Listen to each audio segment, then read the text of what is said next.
Healing Hospital Multi Super Specialty near Nehru Stadium Bedar. Ahmad Tourists and Travels Hajj and Umrah Services.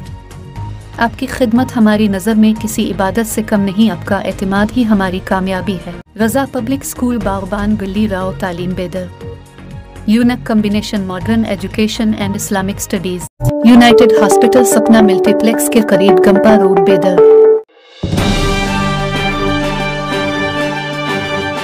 बेदर जिला police ने तेलंगाना की सरहद से मुत्तसिल भंगोर चेक पोस्ट पर एक लारी और कार को जब्त करते हुए लारी में ले जाए जा रहे 305 किलो गांजे के पैकेट्स बरामद करके जब्त कर लिए। जब्त किए गए गांजे की मालियत 3,05,56,000 रुपए बताई गई है।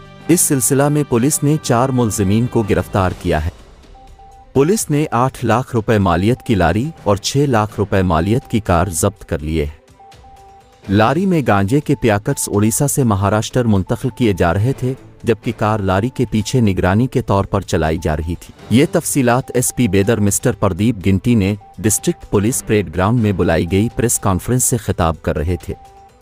उन्होंने मजीद बताया कि एक इत्तला की बुनियाद पर छापा मारा गया कि वो ओडिशा से रियासत महाराष्ट्र तक गैर कानूनी तौर पर गांजे की मुंतकिल करने की इत्तला मिलने के बाद एक स्क्वाड तश्कील देते हुए गांजा और गाड़ियां जब्त करने की कार्रवाई की गई।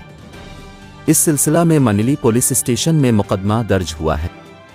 प्रेस कॉन्फ्रेंस में additional superintendent of police Mahesh Meghanavar, Bidar DYSP Sivana Gowda Patil, Humnabad DYSP JS Niyami Gowda, Gandhiganj CPI हनुमिन्नत अप्पा और महकमा पुलिस के दीगर अमला मौजूद था। Good afternoon. ನಿನ್ನೆ ನಮಗೆ ಒಂದು ಮಾಹಿತಿ ಬರುತ್ತದೆ, ಬಂಗೂರು ಚೆಕ್ ಪೋಸ್ಟ್ ಒರಿಸ್ಸಾದಿಂದ ಮಹಾರಾಷ್ಟ್ರ ಹೋಗುವ ಒಂದು ಲಾರಿಯಲ್ಲಿ ಗಾಂಜಾ ಸಾಗಣೆ ಆಗ್ತಿರಬಹುದು ಅನ್ನೋ ಮಾಹಿತಿ ಸಿಕ್ಕಿರುತ್ತದೆ। ಆ ಲಾರಿ ಒಟ್ಟಿಗೆ ಒಂದು ಎಸ್ಕಾರ್ಟ್ ವೆಹಿಕಲ್, ಅಂದರೆ ಅವರಿಗೆ ಪ್ರೊಟೆಕ್ಷನ್ಗಾಗಿ ಅಥವಾ ಅವರಿಗೆ ವಾರ್ನಿಂಗ್ ಕೊಡುವುದಕ್ಕಾಗಿ ಇನ್ನೊಂದು ವೆಹಿಕಲ್, ಇನ್ನೊಂದು ಕಾರು ಕೂಡ ಈ ಸಾಗಣೆಗೆ ಸಹಕರಿಸುತ್ತಾ ಈ ಲಾರಿ ಒಟ್ಟಿಗೆ ಹೋಗ್ತಾ ಇದೆ ಅನ್ನೋ ಮಾಹಿತಿ ನಮಗೆ ನಿನ್ನೆ ಬರುತ್ತದೆ। ಮಾಹಿತಿ ಬಂದ ತಕ್ಷಣ ನಾವು ನಮ್ಮ ಹಿರಿಯ ಅಧಿಕಾರಿಗಳು IG ಸಾಹೇಬರು ತಿಳಿಸಿ ಒಂದು ತಂಡವನ್ನು ರಚಿಸಿ ಸ್ಪಾಟ್ಗೆ ಕಳಿಸ್ಕೊಡ್ತೇವೆ ಬಂಗೂರು ಚೆಕ್ ಪೋಸ್ಟ್ಗೆ। ನಿನ್ನೆ ಈವ್ನಿಂಗ್ ಸುಮಾರು ನೈಟ್ ಟೈಮ್, ಕತ್ತಲಾದ ಮೇಲೆ ನೈಟ್ ಟೈಮ್ ನಮ್ಮ ತಂಡ ಅಲ್ಲಿ ರೈಡ್ಗೆ ವಾಚ್ ಮಾಡ್ತಿರುವಾಗ ಒಂದು ಲಾರಿ ಅನುಮಾನಾಸ್ಪದವಾಗಿ ಹೋಗ್ತಿರುವುದನ್ನು ಕಂಡುಬಂದು ಲಾರಿಯನ್ನು ತಡೆದು ನಮ್ಮವರು ಶೋಧನೆ ಮಾಡ್ತಾರೆ। ಸರ್ಚ್ ಮಾಡಿದಾಗ ಸುಮಾರು 300 ಕಿಲೋ ಗಾಂಜಾ ನಮ್ಮ ಪೊಲೀಸರಿಗೆ ಸಿಕ್ಕಿರುತ್ತದೆ। 300 ಕಿಲೋ ಗಾಂಜಾವನ್ನು ಪ್ಯಾಕ್ ಮಾಡಿ, ಪ್ರಾಪರ್ಲಿ ಪ್ರೊಫೆಷ್ನಲಿ ಪ್ಯಾಕ್ ಮಾಡಿ 300 ಕಿಲೋ ಗಾಂಜಾವನ್ನು ಒರಿಸ್ಸಾದಿಂದ ಮಹಾರಾಷ್ಟ್ರಕ್ಕೆ ಸಾಗಣೆ ಮಾಡ್ತಿರುವುದಾಗಿ ಆರೋಪಿಗಳು ತಿಳಿಸಿರುತ್ತಾರೆ ನಮಗೆ ಮಾಹಿತಿ। ಎಲ್ಲ ಗಾಂಜಾವನ್ನು ನಾವು ಅಲ್ಲೇ ವಶಪಡಿಸಿಕೊಂಡು ಪ್ರೊಸೀಜರ್ ಪ್ರಕಾರ, NDPS ಪ್ರೊಸೀಜರ್ ಪ್ರಕಾರ ಸೀಸ್ ಮಾಡಿ ಕೇಸ್ ಮಾಡಿರ್ತೇವೆ। 4 ಆರೋಪಿಗಳನ್ನು ನಾವು ವಶಕ್ಕೆ ಪಡೆದಿದ್ದೇವೆ। ಲಾರಿ ಡ್ರೈವರೊಟ್ಟಿಗೆ ಇನ್ನೊಬ್ಬರು, ಲಾರಿಯಲ್ಲಿ ಸಾಗಣೆ ಮಾಡ್ತಿರುವವರು, ಅವರಿಗೆ ಪ್ರೊಟೆಕ್ಷನ್ ಆಗಿ ಇನ್ನೊಂದು ಹಿಂಬಾಲಿಸಿಕೊಳ್ತಾ ಬರುವ ಇನ್ನೊಂದು ವೆಹಿಕಲಲ್ಲಿ ಇನ್ನೂ ಇಬ್ಬರನ್ನು ವಶಕ್ಕೆ ಪಡೆದಿರ್ತೇವೆ। ಹಾಗೂ ಅವರ ಮೊಬೈಲ್ಸ್ಗಳನ್ನು ಕೂಡ ಸೀಸ್ ಮಾಡಿದ್ದೇವೆ।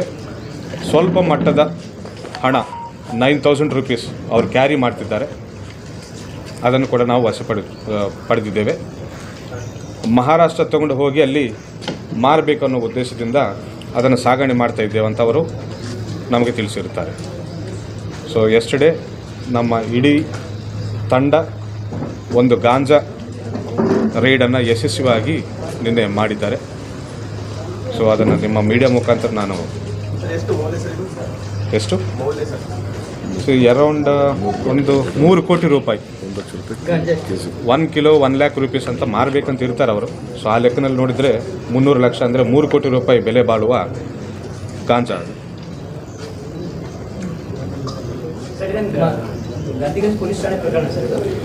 ಮಾಹಿತಿ ನಮ್ಮ ಇನ್ಸ್ಪೆಕ್ಟರ್ಗೆ ಬರುತ್ತದೆ, ಲಿಮಿಟ್ಸ್ ಮಾತ್ರ ಮಣ್ಣಳ್ಳಿ ಪೊಲೀಸ್ ಸ್ಟೇಷನ್ ಲಿಮಿಟ್ಸ್ಗೆ ಬರುತ್ತದೆ। ಸೊ ಎಲ್ಲರೂ ಒಟ್ಟಿಗೆ ಸೇರಿ ರೈಡಿಂಗ್ ಮಾಡಿದ್ದಾರೆ ಟೀಮ್। ಭರ್ಜರಿ ಕಾರ್ಯಾಚರಣೆ ಆಗಿದೆ thank you so much thank you so much thank you so much